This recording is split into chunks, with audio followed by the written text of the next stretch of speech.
My Yerf Dog go-kart has a flat tire that will not hold air. So let's switch it with this tractor tire that does.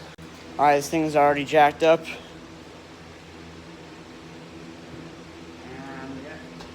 So I'm gonna go paint this black, and that should be good.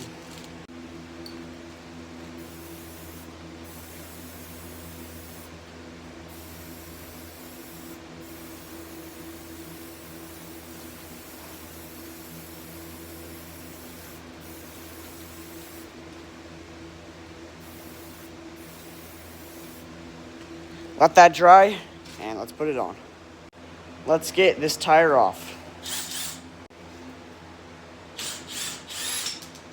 That was easy.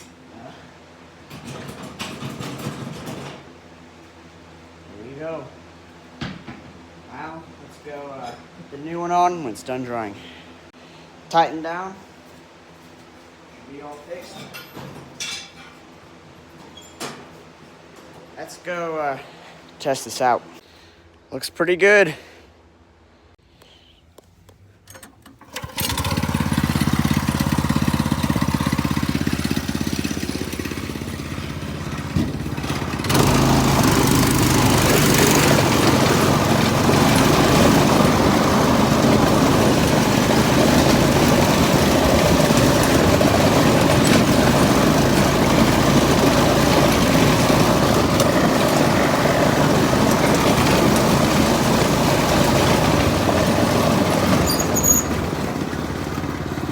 Perfect.